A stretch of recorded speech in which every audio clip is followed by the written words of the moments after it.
Okay, nandito na naman po tayo sa isang reaction video at opinion. Meron na naman tayong panonoorin. Ito'y galing po sa ating Pinas News Insider. Ang title, malaking good news to. Yari si Tamba, papalitan na ni Pulong House Speaker. Yan, patanong po patanong. Gloria Camara bumaliktad.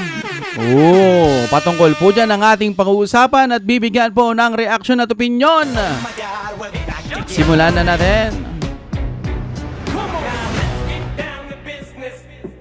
At syempre, pagbabagal-bagal ang inyong internet, lagi ko kayong pinapaalalahanan, nandiyan po ang Fiverr ni Juan. Napakamura at ang bilis-bilis po ng internet nila. Tawag na, baka meron na yan sa inyong lugar, ang Fiverr ni Juan. Okay, anong meron sa balitang ito? Ito ang nakakagulat na balita na dapat malaman ng taong bayan na trending ngayon sa mundo ng social media at pilit ayaw ipalabas ng mga bias media sa publiko. Okay. Manalo ng landslide victory sa pagkakongresista sa 1st District ng Davao City, si Paulo Pulong Duterte ay tila usap-usapan ngayon sa mundo ng social media ang di umano'y posibleng rigodon na mangyayari sa mababang kapunungan sa pagbabalik sesyon ng mga dating kongresista at mga bagong kongresista sa Kongreso. Kaya naman panawagan ng taong bayan na sana'y bumaba na lang sana raw sa pwesto ang kasalukuyang House Speaker ng mababang kapunungan at ipalit ang Davao 1st District Representative na si Paulo Pulong Duterte. Alam niyo, magkakaroon po ng linaw kapag siya ang maging speaker. Yung mga matatalino, pwede naman si Marcoleta, pwedeng si Bongo, ganyan ano. At least kapag yan ang mga inilagay ninyo, walang problema sa mga DDS. Hindi man si Pulong, hindi man si Marcoleta, si Bongo, si Bato, yung mga ganyan ano. Para talagang sulit. Pwede na rin siguro si Madam Amy pero medyo nakakatakot ano. Mamaya biglang bumaliktad durog tayo dyan. Ano kaya katotoo ang balitang ito mga kababayan? Okay. Ating alamin. Yes! Pero bago natin tapusin ang balitang politika ngayon sa Pilipinas, kung ikaw ay bago pa lang sa channel na ito, ay please huwag kalimutang mag-like, subscribe at i-click ang notification bell para mas maging updated pa kayo lalo sa lahat pa ng bagong video na i-upload sa channel na ito. Usap-usapan ngayon sa mundo ng social media ang di umano'y rigodon na mangyayari sa Kongreso at ang matinding revelasyon ng Vice President na si Sara Duterte tungkol sa kanyang kapatid na si Pulong Duterte pagpapalit sa pagka-speakership ng mababang kapunungan. Ayon pa sa kumpirmadong balita online ng Abante News, Pulong Duterte inurot ni VP Sara na sungkitin ang liderato ng Kamara. Kinukumbinsi umano Ba't inurot yung ginamit na word? Inurot or parang dapat nirekomendahan, ganyan. Ni Vice President Sara Duterte ang kapatid na si Davao City Representative Paulo Pulong Duterte na lumaban para sa liderato ng Kamara de Representantes. Sinabihan ko si kong Pulong. Sabi ko sa kanya, baka gusto mo lumaban ng speaker. Hindi man siya sumagot. Hindi siya sumagot. Iniisip din niya siguro yung chances niya na manalo. Ayon kay Duterte, sa ambush interview matapos dumalo sa isang Thanksgiving Mass sa Davao City nitong Sabado, Mayo 17. Kapag manalo naman ang kanyang kapatid sa labanan ng speakership ay otomatikong magiging leader ito ng minority bloc. Well, sinabi ko sa kanya, kung hindi ka manalo ng ng speaker, din kunin mo yung minority, di ba? But wala pa siyang sagot. So I guess he's still thinking about it siguro. Hindi ko alam. Ang sinabi lang niya sa akin kanina, huwag kang makipag-away kasi kagagaling mo lang sa simbahan sa misa. Birong pahayag ng Vice Presidente. And quote, tila may dagdag naman si Kitty Duterte sa kanyang post online. Tayon pa sa kanya, sasang-ayon din ba kayo sa mungkahi na ito ni VP Sara na lumaban si Kong Pulong Duterte sa pagka-House Speaker? Pagdating naman po kay Pulong, yan na medyo mabigat ang laban. Mabigat ang laban dyan. Gapangan talaga dyan. Sa dami nila, matinding gapangan yan. Pero ako, meron akong alam. Meron akong alam, meron akong kwento, meron akong alam, meron akong kwento. Tandaan ninyo, nilaglag si Revilla na isang lakas CMD rin po yun. Tapos nandiyan pa si Gloria. Naku po. At tandaan ninyo, huwag niyong kakalimutan mga kababayan, yung revelasyon ni Tiangco. yung revelasyon ni Tiangco, napakalaga nito eh. Napakalaga. Bakit? Hindi na fulfill. Di ba? Yan kasi yung revelation ni Tiangco. According to him, may ipinangako si Romualdez na proyekto o allotment na kinukulit niya ngayon sa DBM or sa executive branch, particular na sa presidente. At ang sagot daw, di umano. Sabi ni Tiangco, ang sagot daw ng presidente, wala kaming pinangakong ganyan. Ibig sabihin, na-scam kayo. Parang ganun ang dating eh. Yun ang sinabi ni Tiangco. According to the president, wala daw ipinangakong proyekto, di ba, or anything sa mga congressman. So, kung sino man yung nangako sa mga congressman na ito na pumirma ng impeachment, wag na kayong mag-expect. Maybe may natanggap kayo kasi sabi nga ni VP Sara Duterte, may milyon na kayo natanggap. Meron pa pala yung project. Ibig sabihin, siguro yung cash natanggap nyo na. Okay, may natanggap na kayo, masaya na kayo dyan. Dyan na lang kayo, wala na kayong project. So madaling salita, nabudol sila ng leadership ng Kamara. Yun sino kaya ang leader na yan? Gutom pa ba yan? ang sinasabi ni Tiangco, nabudol sila. So sa tingin ninyo, mga kababayan, kung iisipin lang natin ng maigi, kung ikaw nabudol ka ng leader mo, di ba kahit pa paano mabibwisit ka? Ang tangin ng leader to. Sabi nila, pumirma kami ng impeachment, meron kaming billion na project. Pumirma na sila at nakita yung mga pumirma, di nalaman ng mga taong bayan, laglag sila ng eleksyon. Alam nyo, naiisip ko rin, mga kapatid, halimbawa lang na Duterte na ang mga nakaupo, yung mga matitino na yung mga nakaupo, ito bang mga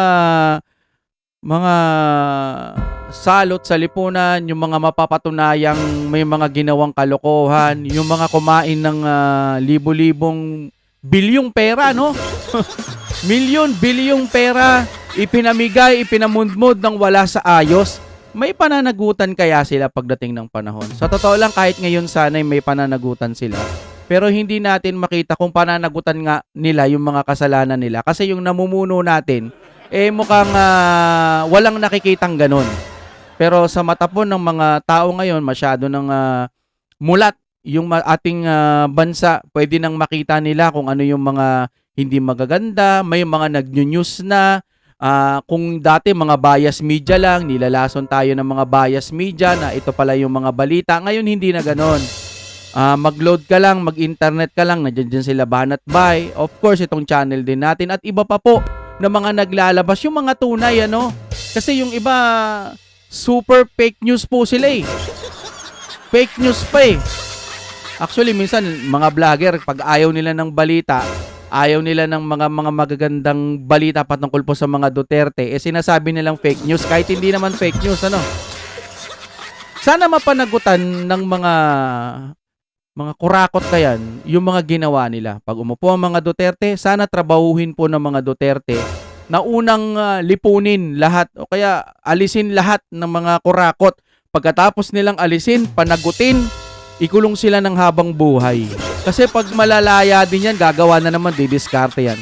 Naalala ko lang si De Lima, di ba? Pagkalaya, imbis na manahimik, ginawa, nag-ingay na naman ang nag-ingay. Di ngayon, may bumaligtad na naman na, etc. na baka may posibilidad na papasok na naman siya sa loob ng bars. No? Wala. Ito yung mga Pilipinas natin ngayon. Sana lahat mga matitino na yung mga maupo. Ito, kung halimbawang magkataon si Pulong ang magiging speaker or sila Rodante Marcoleta, sana panagutin nila or gawan ng action itong mga nangurakot. Tignan yung mga budget kung sino talagang umahawa. Kasi dinidinay nila eh. Pero nakikita na mismo sa mga video nila. 'Di ba? Lalo nang sa DepEd, sino ba yun? Si Angara ba yun? Na nagsasabi kay speaker. Parang nananawagan siya kay speaker na dagdagan yung budget. Yung mga ganon. Bakit? Nasa kanya pala yung budget. Yung mga ganun ba? Ngayon, sana panagutin yung mga yan. Dapat yung budget din nasa tamang tao. Kasi mahirap eh. Pag hawak nila yung pera, feeling nila, presidente sila eh. Kaya siguro ganun yung mga aura nila, Tapos yung pala, wala. Hindi naman pala niya kaganon yung presidente. Salita na salita, puro yabang ang animal. Siguro, di ba? Magano na tayo, wag na tayo maglukuhan. Ganun ang literal lang nangyari. So, syempre yung mga congressman dyan, magdadalawang isip yan. Sandali, lukuhan pala to. Takin, tinatarantado pala kami. Lipat na, no? Halos matalo kami sa eleksyon. Yung mga kasama nga namin, talo dahil pumirma sa impeachment. Tapos ganun lang pala. O kaya mag-isip na kayo, mga congressman kayo. Binudol kayo ng leader nyo. O may pinangako daw. Sabi ni Tiangco, hindi po ako nagsabi. Si Tiangco po. Oh. Si Congressman Tiangco nagsabi. Binudol pala kayo. Oh, yan, may mga ganyan. Sana, no, balang araw panagutin itong mga to. Hindi yung pagkatapos ng kanilang mga termino, tinanggal sila. Siyempre, matutuwa tayo kapag tinanggal na yung mga buaya. Bukod doon, dapat panagutin sila. Kasi mawala man sila sa pwesto, kung marami na silang nakulimbat, di mabubuhay na sila kahit mga 3 beses pa sa buhay. Mamamatay sila, tas mabubuhay ulit mga 3 beses. O, buhay na buhay, bilyon-bilyon, no? Kung lang kung sakaling totoo itong mga to. Kaya dapat managot yung mga yan. Hindi pwedeng tanggalin lang, hindi pwedeng sibakin lang sa pwesto, kailangan tanggalin at bigyan ng kaso habang buhay. Wala Yung pala yun. Ang inan yan, hayop, animal, gago. Kung sino man yun ang budol sa inyo, balikan nyo. Balikan nyo. Oo, huwag kayo papayag. Ang bira, bubulsan nyo na lang, kukurap nyo na, hindi nyo pa nakurap. Magalit na kayo, kayo ng tuto. Nasira na yung pangalan nyo, nasira na yung imahe ninyo. Naparatangan na kayong kurap at lahat, pero hindi nyo nakuha yung pera. Ay, huwag ka papayag nun. Ganito pala sa Pilipinas, no? Kasi sa Japan talagang maayos, walang korupsyon. Sa ibang mga lugar, wala rin korupsyon. Alam mo kung ganito sa Pilipinas, napakalaki pa naman ng Pilipinas. Kung walang korupsyon dito, sa tingin ko mas mayaman pa tayo sa Japan o sa mga maliliit pa na bansa. Agriculture pa lang kung bibigyan mo ng pansin. Tapos paunlarin ng Pilipinas, yung mga baha-baha na yan, ng mga kalamidad. Lagyan tayo ng paghahanda para sa mga yan, para hindi ganong katindi. Wala Super weak kasi ang ating namumuno ngayon. Ito nga, nagpalit-palit sila ng gabinete, no? Courtesy resign, makikinig daw sa taong bayan. Ulitin natin, di ba? Syempre. O tapos pinag-resign, tapos pinag-stay naman pala. Tapos ni-reshuffle. O edi wala, nabudol na naman kayo. Yung iba tuwan-tuwa, yes! Ayan na, papalitan na ng Pangulo, putik niyan. Binudol-budol din tayo, di ba? Reshuffle at saka pinag-stay. Yung iba, pahinga muna, babalik din yan. May mga sinibak siguro, pero iilan. Wala. Nakikita ko sa ating presidente, walang tapang na magdesisyon ng sarili niya na, sibakin na kita. Di ba? Wala Diba? Si Romualdez, kahit bulol-bulol yan, kahit, yun, matapang siguro yun. No? Kaya yun ang nasusunod, imagine, sabi ni Madam Amy, di ba? Kaya wala, kung ganito ang ating Pilipinas, walang pag-unlad. Maghihintay na lang tayo ng 2028 para sa pagbabago ulit ng Pilipinas. May pagpatuloy yung mga nasimulan at pagkatapos sana nito, mamili ang ating taong bayan ulit kung sinong susunod ulit kay BP Sara bilang presidente. Yung ganun, yung hahawakan na yung Pilipinas natin ng mga tunay na maglilingkod sa bayan. Hindi yung, alam mo yung iba kaya inaaway ang Duterte kasi nga wala na silang mahihita kapag nakaupo ang Duterte. Mahihirapan silang mangurakot. Yan, kaya banat sila ng banat sa Duterte. Yan ho ang tignan ninyong may mga mangmang tayo dyan, di ba? Yan ho ang tignan ninyo. Hindi puro Duterte masama, walang nagawa ang Duterte. Yan. Ikalalagnat nyo yung mga ganyang mga sitwasyon ninyo. Maraming nagagawa ang Duterte, hindi nyo lang nakikita. Ang problema kasi, nakatingin kayo dun sa kabila, akala nyo yan yung totoo. Sumisid kayo, tignan nyo yung tunay na problema. At lagi kong uulit-ulitin sa inyo, uulan na naman, malapit na naman tag-ulan, pasukan, June, tapos magbabaha na naman, baka isisi na naman sa dating administrasyon. Yung mga ganyang mga balita, mga kapatid, magbago na tayo, ayusin na natin yung ating pag-iisip, tamang pag-unawa sa mga bagay-bagay. Pwede kayong manood sa mga bias media, pero sumisid kayo sa mga vlogger. Baka kasi nandoon din yung katotohanan.